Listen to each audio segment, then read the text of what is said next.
At the start of the 1960s, Cold War tensions were heightening. Confrontation threatened.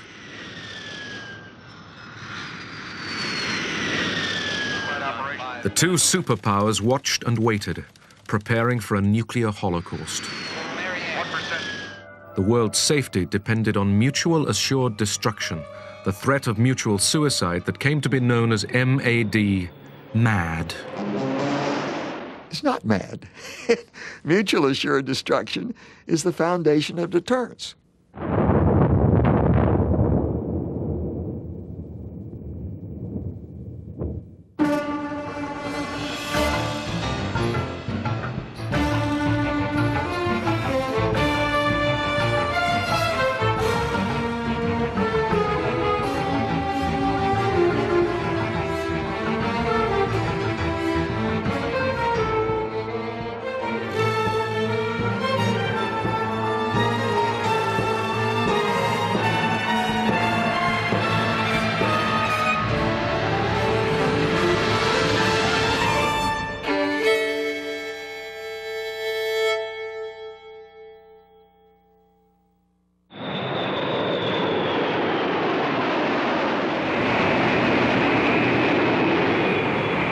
On the 1st of July 1960, an American RB-47 reconnaissance plane like this took off on a routine mission to probe the radar defenses of the Soviet border.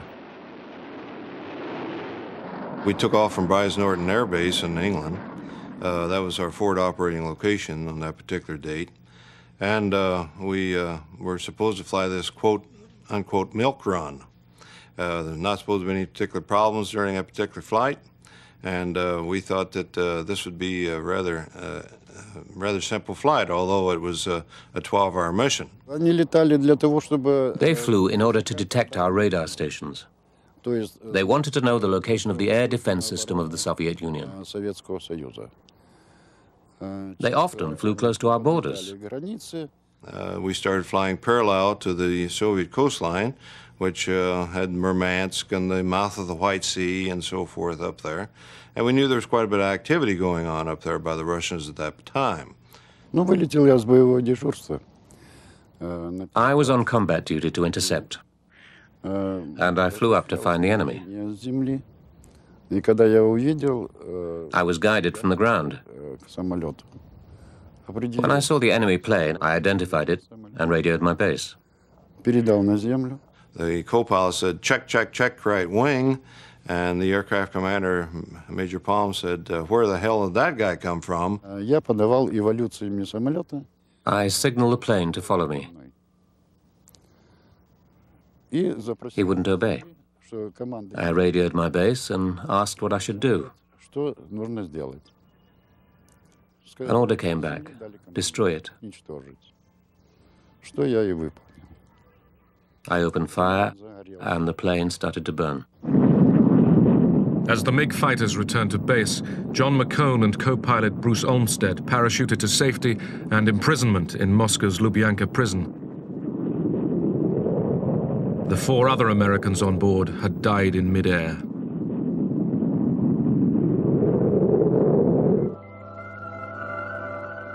On the front line, constant vigilance. War, if it came, would soon go nuclear.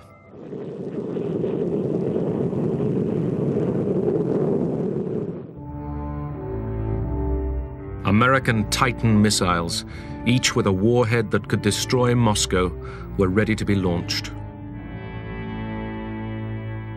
It would be done before we had time to stop and think about what we were doing. It doesn't take all that long, and it was just automatic. There was no question in our mind that this was the thing to do. If we had ever received a launch message over the PAS system, I would have had absolutely no doubt that my life expectancy was measured in probably less than a half an hour. And the only question was, would we be able to launch this missile before the incoming hit us? Pearl Harbor was still a painful wound in the American psyche. In Alaska, Greenland, and England, ballistic missile early warning radars were in operation. America did not want to be surprised again. The Cold War was a war that went on 24 hours a day, 7 days a week.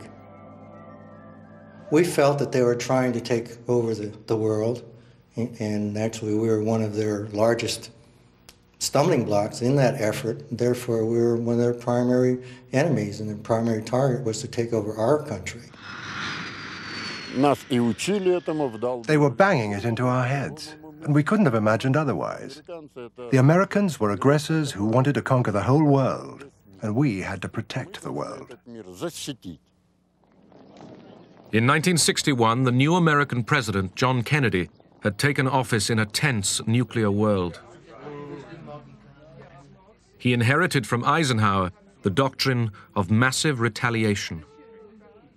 The term massive retaliation, as it was understood at the end of the 1950s and the beginning of the 1960s, was a policy of responding to major Soviet conventional attacks, for example, in Western Europe, should that have occurred, with a massive nuclear response.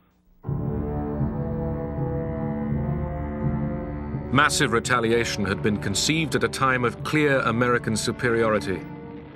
Now, the Russians were trying to catch up.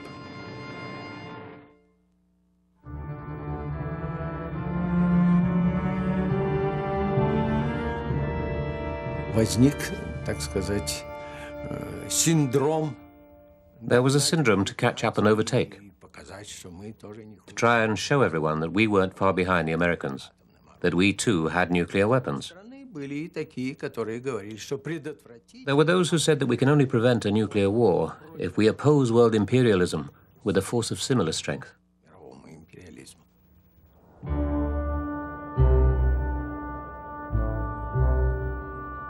Khrushchev sought a dramatic means to remind the West of the power of the Soviets. He broke a moratorium on nuclear testing.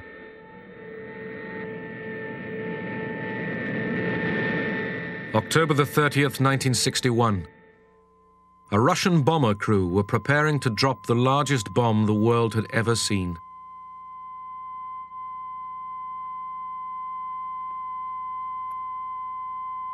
Одна.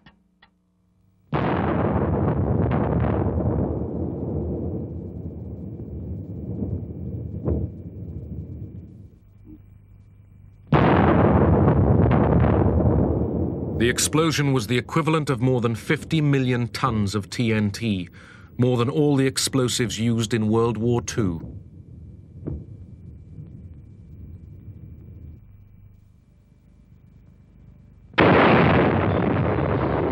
"50 miles away, people were blown off their feet.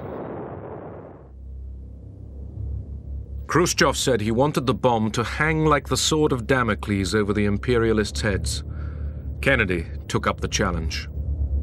In view of the Soviet action, it will be the policy of the United States to proceed in developing nuclear weapons to maintain this superior capability for the defense of the free world against any aggressor. To Kennedy's anger, the super bomb was just one of a series of Soviet nuclear tests.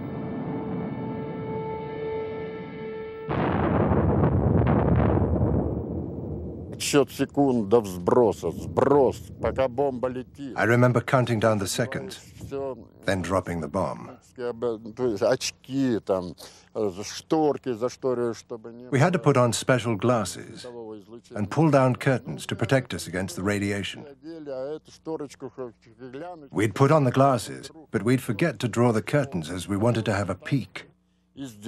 Suddenly, there'd be something like a rising sun. The clouds disperse, and you see a beautiful, beautiful picture, like in a fairy tale. A mushroom growing up and up. It's on top of you, and you're going underneath. The instruments measuring the level of radiation went right off the scale. But of course, we forgot about that. Then suddenly there is a huge blow as the shockwave hits the plane. All the controls go crazy, and you have to grab the joystick and quickly try and get it under control. The plane was thrown from side to side. We knew what a nuclear explosion was like. It became obvious that the Russians there was no containing them. They were shooting not just this big bomb, but lots and lots of them.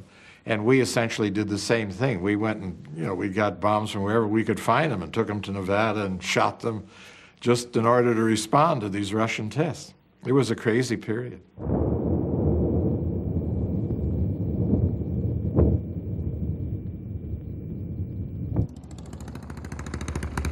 In the West, public opinion was turning against the arms buildup and the testing of the bomb. In Britain, what started in 1958 as a march to the weapons centre at Aldermaston swelled to an annual rally of tens of thousands of campaigners for nuclear disarmament. We did seriously accept the fact that if a nuclear bomb was used in the London area, the effect was going to be so massive over such a geographical area that even people living miles out would have repercussions. And we were quite serious in our expectation that this could happen. The scientists have made it, it's there and available. Somebody's going to want to use it. Kennedy and his Secretary of Defense McNamara were increasingly aware of the danger of relying on the strategy of massive retaliation. Nuclear weapons have no military utility whatsoever, excepting only to deter one's opponent from their use, which means you should never, never, never initiate their use against a nuclear-equipped opponent. If you do, it's suicide. And that conclusion I came to very early. As I say, when I came in, I didn't know the difference between a nuclear weapon and a conventional weapon. But it didn't take me long to find out, a few months, and I came to that conclusion. The problem was how to implement the conclusion. McNamara presented the Joint Chiefs of Staff with an appealing alternative. Soviet cities were no longer to be targeted. They were to strike only at Soviet military forces. This was known as no cities, counterforce. And if both sides did that, then the casualties in the unlikely and very undesirable prospect of a nuclear war would be less. This idea of a no cities plan, striking only against military bases, rocket forces and submarines. It was simply an attempt to make nuclear war morally acceptable. It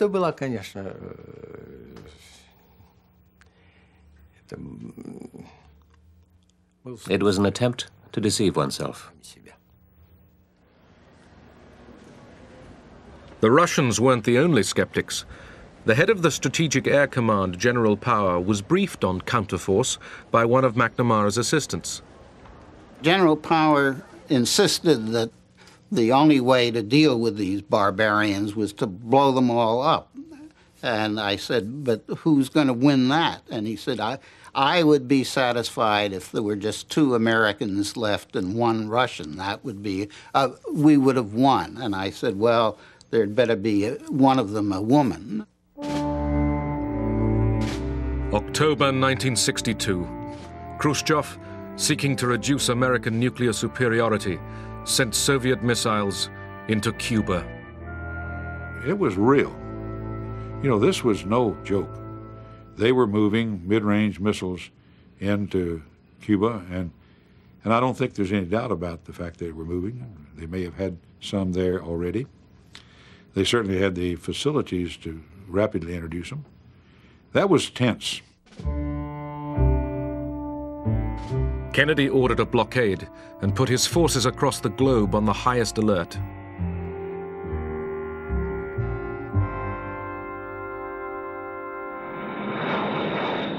B-52s loaded with hydrogen bombs were ready for war.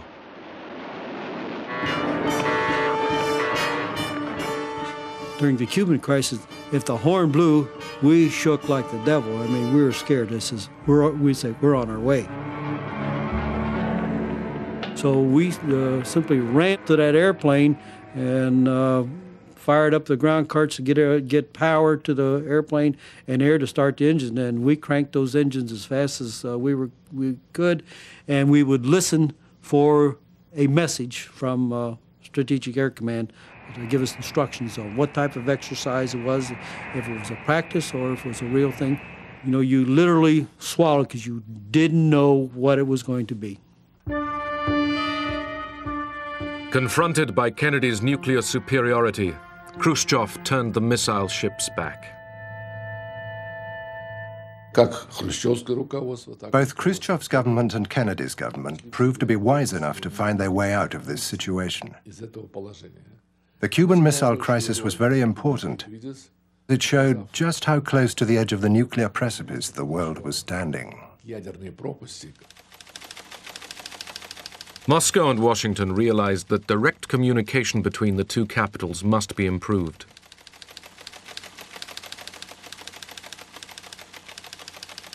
They installed the hotline between them. The following summer, shocked at how close they'd come to nuclear war, the Soviet Union, America and Britain agreed a limited test ban treaty. There would be no more atmospheric tests. Nuclear testing would continue, but underground.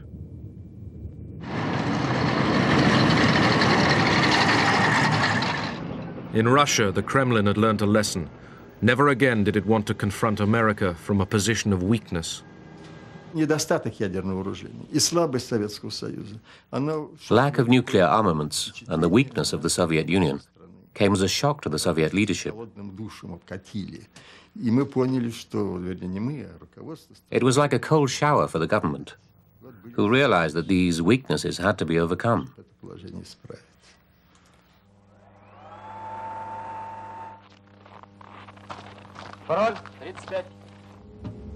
The Soviet Union built up their nuclear forces. They added hundreds of missiles to their arsenal.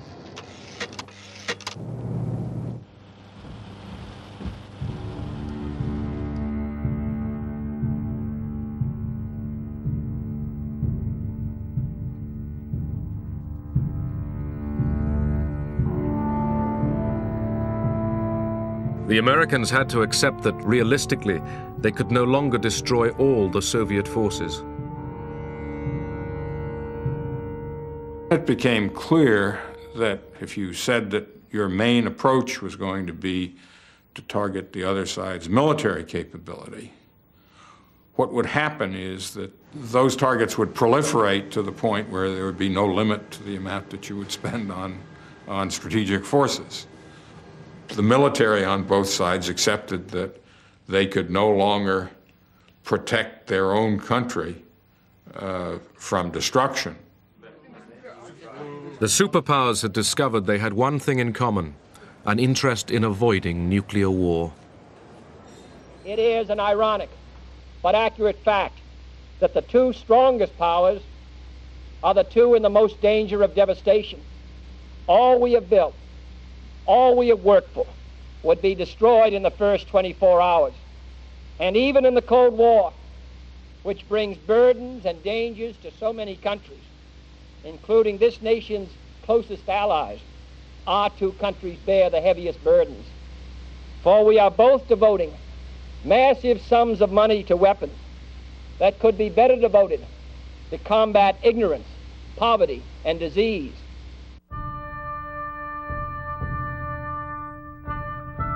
A grim logic was beginning to emerge. Nuclear disarmament was not achievable, yet nuclear war was unthinkable. By 1964, McNamara had concluded that his No Cities plan was a dangerous illusion. War would only be avoided, he now thought, by the threat of mutual suicide. McNamara, in particular, became totally convinced that the only strategy was what is known as mutually assured destruction, MAD for short. And what that meant was that the only way to have stable deterrence in the world was for both sides to be able to kill 25 to 50% of the other's population. It's not MAD. Mutual assured destruction is the foundation of deterrence.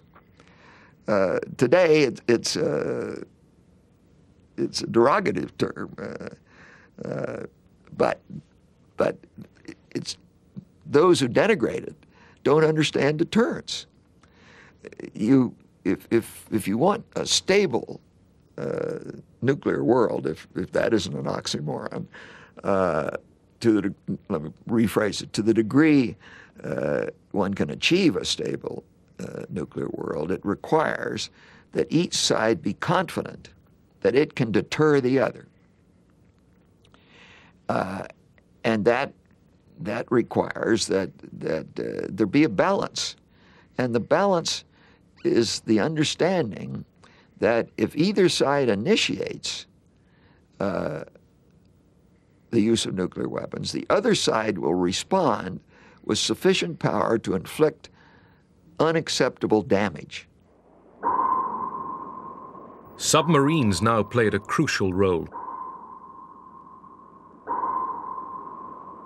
3, 2, 1. T0. Fire. 1. For MAD to succeed, each side needed to be able to retaliate even after it had suffered a surprise attack. The Polaris system to begin with was really a city killer. It was extremely survivable, assured destruction capability that the Soviets knew they could not destroy, and knew that if they conducted a first strike, that system would someday be available to retaliate. It might take some time to get the message to them from a destroyed national headquarters, but at someday, the warheads would come raining in, and they would pay the price. I don't think there would have been any hesitation on the part of any commanding officer to launch. Did we think about what was back home? Sure we did. But you didn't let that control your actions. Time to think about that after you've done your duty. The fact that very tense people were close to nuclear weapons, ready to use those weapons, presented a huge danger to the world. And of course we felt uncomfortable, but we still had to accomplish our task, like the Americans had to accomplish theirs, and we would have accomplished it.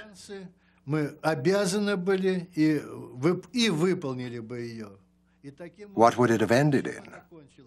It would have had very sad consequences for the world.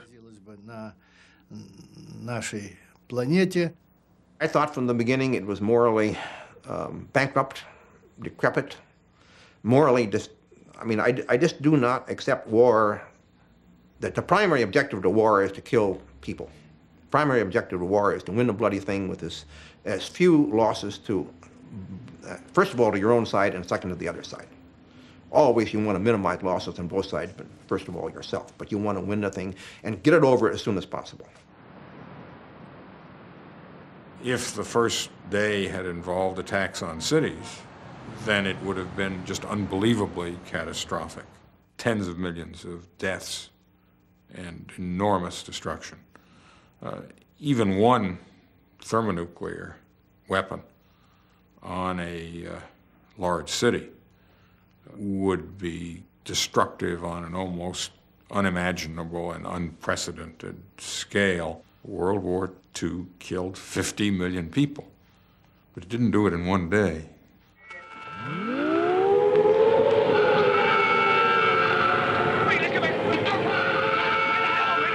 In 1963, Peter Watkins, a British filmmaker, made a drama documentary to show what a nuclear war would mean. 9:16 a.m. A single megaton nuclear missile overshoots Manston Airfield in Kent and airbursts 6 miles from this position.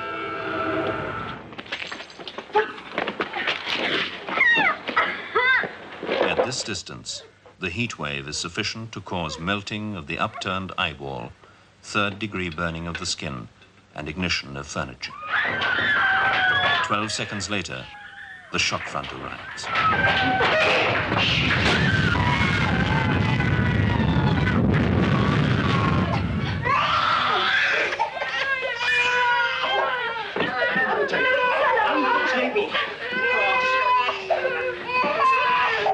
The blast wave from a thermonuclear explosion has been likened to an enormous door slamming in the depths of hell.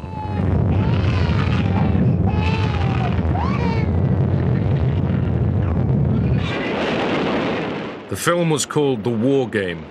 The BBC banned it.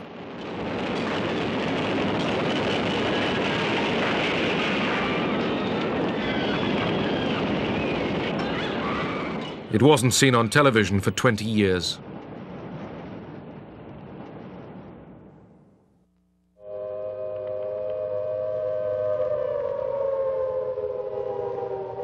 There was, for a period of a couple of years, at least a year, a strong effort to persuade the American public that it was worth investing in and practicing civil defense.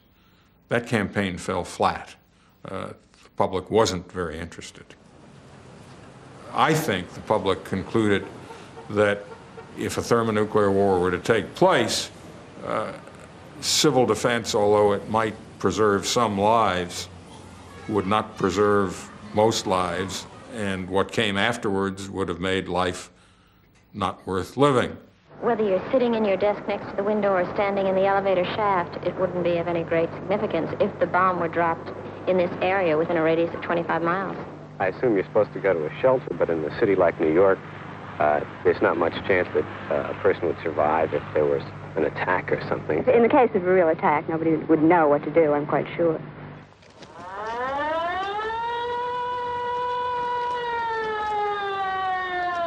Officially, the Russians took civil defense more seriously, but the reality was not encouraging.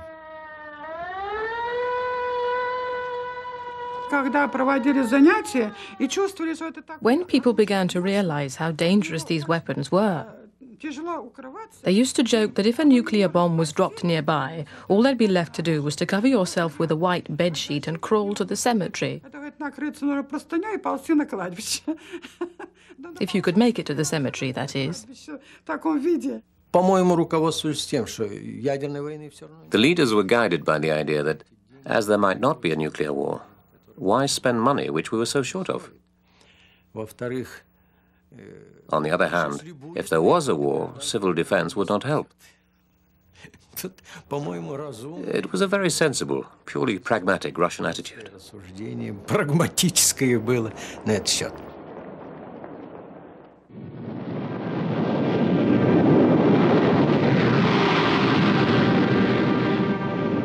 Even short of total war, deterrence carried its own dangers. In 1966, over the coast of Spain, a B-52 was due to attempt a routine refueling mid-air from a tanker.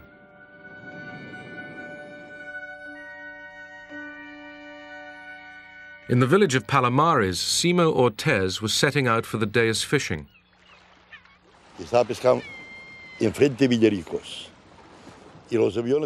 I was fishing opposite Villaricos, and the planes were flying overhead. We always used to watch the planes. There were two B-52s refueling, and the ones at the back must have brushed against each other, and the planes exploded. I remember all this fire in the air and pieces of aeroplane falling to the ground.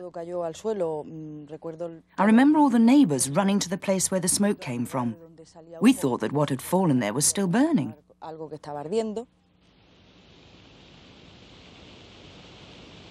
As the planes broke up, 4 hydrogen bombs were scattered over the coast. 3 hit the ground. 1 was lost at sea. I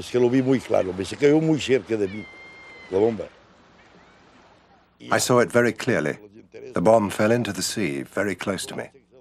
And then I saw how much interest the Americans showed. The whole Sixth Fleet came. There were 5,000 soldiers living on land in tents. Generals, colonels, so many important people from North America. The American fleet searched the ocean for the missing bomb.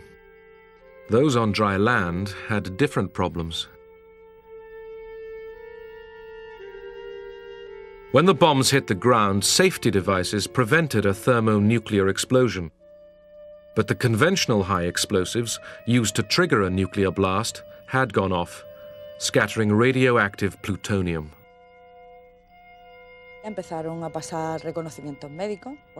They started doing medical checkups here in the town with a Geiger counter. Some people had to throw away their clothes because they were contaminated. The houses were washed down with detergent or water. At no stage did the Americans tell us anything. People were scared because no one knew what was happening. All you knew was that you were forbidden to eat things, that you couldn't go out on the street, you couldn't touch anything. Everything but everything was permanently prohibited. Over 4,500 barrels of contaminated soil were shipped back to the United States for burial. At sea, the search continued for the missing bomb.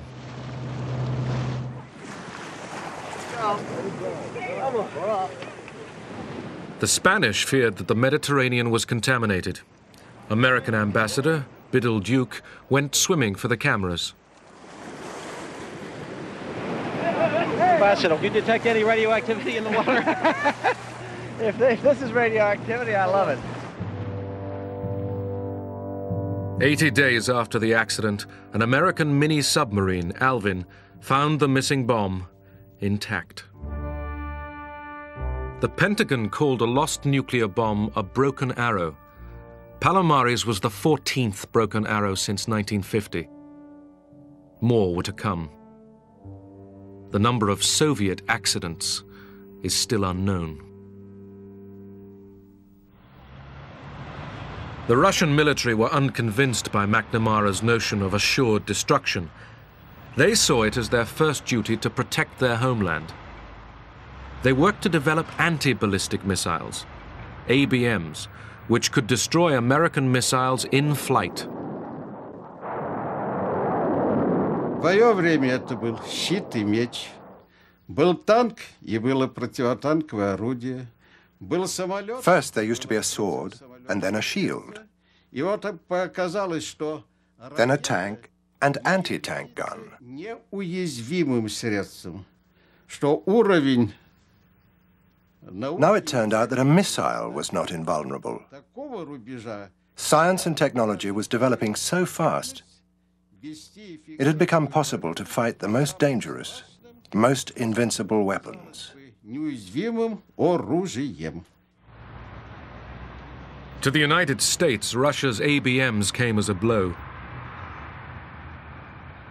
It was a terrible paradox. By building a defensive system, Russia had put the delicate nuclear balance at risk. We thought of it as an umbrella. Would an umbrella harm anybody? If it rains, you open it up. That was how we saw the ABM system. It was an umbrella to protect our population against a possible missile strike. In terms of MAD, if you believe in mutually assured destruction, anything that interferes with both sides, see, it's mutual assured destruction. It must be mutual, and it must be assured. So anything on either side that it would interfere with both sides, either or both sides, capability to kill 20 to 50% of the population of the other side is, by definition, destabilizing. The introduction of ABMs destabilized MAD, the balance of terror. We were both so afraid of nuclear armaments. We knew that you wouldn't strike and we wouldn't strike. But now, if one side could counter the other's ability to respond, then they had the advantage. America, too, had been developing an ABM system, but McNamara was reluctant to authorize production. The system was easy to beat, and the sums just didn't add up. The ratio of cost to the defender as against the offense was very unfavorable in that it would cost, say, like $5 to the defense to counter every dollar that the offense spent. And therefore, the economics just strongly favored the offense. McNamara convinced President Johnson to abandon ABMs, but only if the Soviets agreed to do the same. In 1967, war in the Middle East raised international tension to boiling point. America supported Israel. The Soviet Union supported Egypt, Syria, and Jordan. The Israelis have released these dramatic aerial pictures to support their claim to have shot down 6 MiG fighters of the Syrian Air Force. Israel swiftly inflicted a crushing defeat. America, fearful that the Soviet Union might come to Egypt's aid, prepared the 6th Fleet for action. Six-Day War between Israel and Egypt. And as a part of that, the hotline was used for the first time. And one of the messages from Kosygin to President Johnson was, if you want war, you'll get war. Now, these were very, very tense times. To reduce the tension, President Johnson and Soviet Premier Kosygin agreed to meet at Glassboro, New Jersey. In spite of the Middle East crisis, ABMs were high on their agenda. The president and the premier had a meeting, and the president started speaking. He said, let's come to an agreement.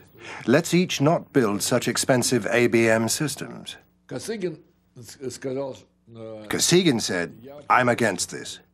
Why do you object to a system that protects people? Defense is something moral, and aggression is immoral. Missiles mean aggression. If you agreed to reduce the number of aggressive missiles, then I could speak about reducing our defense system. Whilst the arguments over ABMs continued, American scientists were preparing a countermeasure: multiple, independently targeted re-entry vehicles, MIRVs for short.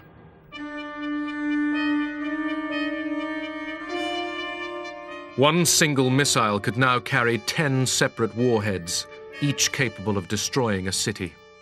Once you got into the MIRV era, the problem of strategic defense became infinitely more complicated, infinitely more expensive, because you had to devise ways of going after a multiplicity of warheads and all kinds of junk that would be put into the atmosphere to mislead the defense.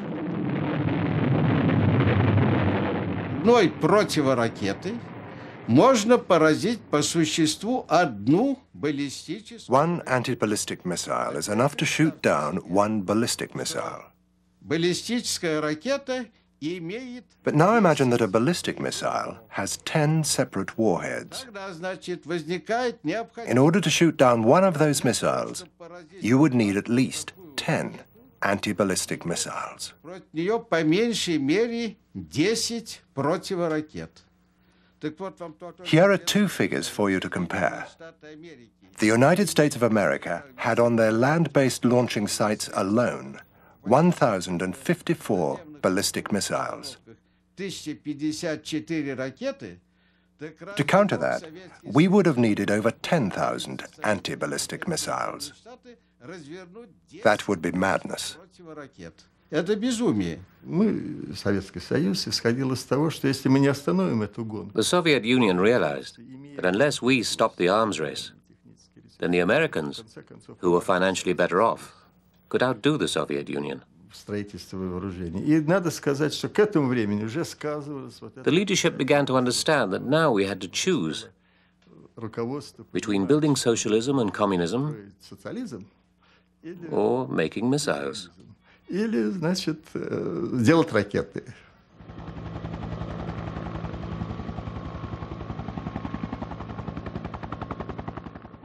By 1969, the superpowers were, between them, spending more than $50 million a day on nuclear armaments. It was a burden both sides were finding intolerable.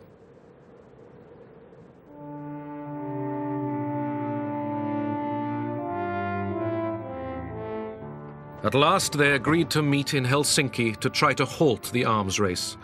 The negotiations came to be known as SALT. Well, SALT stands for Strategic Arms Limitations Talks. It was an effort, in the light of later events, a rather modest effort to try and put some kind of a cap on the accumulation of strategic delivery systems. The bargaining was not going to be easy. Как в омут, вот закрывали глаза и ныряли. It was like diving into a swamp with your eyes closed. There were a lot of doubts and difficulties in organizing these things, particularly because before going to the talks, the members of the delegation were called up by Brezhnev and very seriously warned not to say too much. He reminded them that the KGB was listening and the Lubyanka prison was watching. The Soviets were far more hesitant about doing anything that might involve some sort of intrusion into their society, because inevitably anything to do with real arms control would involve inspection, verification, and so on and so forth. And this, for the Soviets, remained anathema. Negotiations dragged on throughout 1970 and 1971, as each side tried to come to terms with the other's philosophy. The Soviets really had it in their gut, in the marrow of their bone, this right, this inherent right of a nation to defend itself. And there wasn't really any argument in those days, early days, of a technical nature, of a strategic, analytical nature. It was just the God-given, they wouldn't have said God, right of a nation to defend itself. Советский Союз был как бы голый, окруженный вокруг. The Soviet Union felt naked, unprotected, surrounded everywhere by American nuclear forces.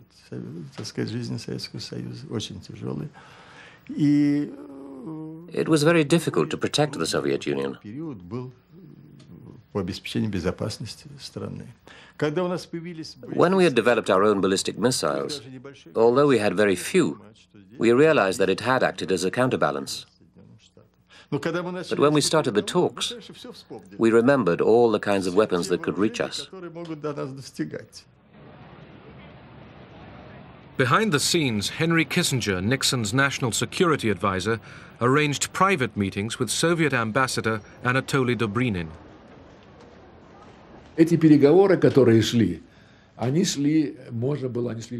These meetings made it possible to introduce corrections or amendments without losing face.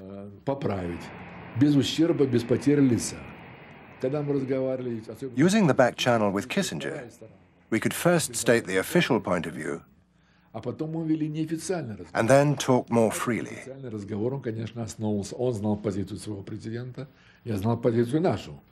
I would say, Henry, mind you, or you should realize.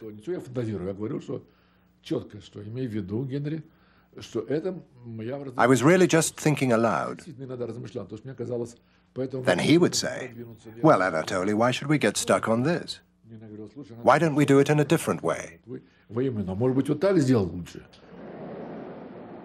Face to face across the table, the two sides made progress on ABMs, but they barely touched on the most destabilizing of the new technologies: multiple warheads, MIRVs.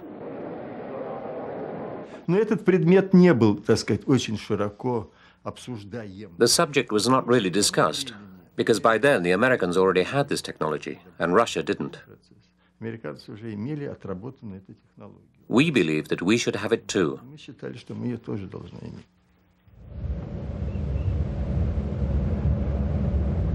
Finally, in May 1972, after almost 3 years of negotiations, President Nixon arrived in Moscow to sign the SALT agreements with Premier Brezhnev.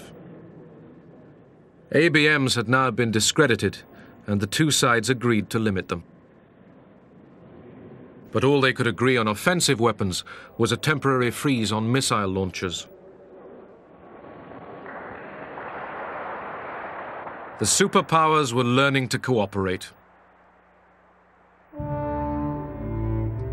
Yet their failure to control MIRVs meant that in the next decade, Russia and America would add 12,000 nuclear warheads to their arsenals.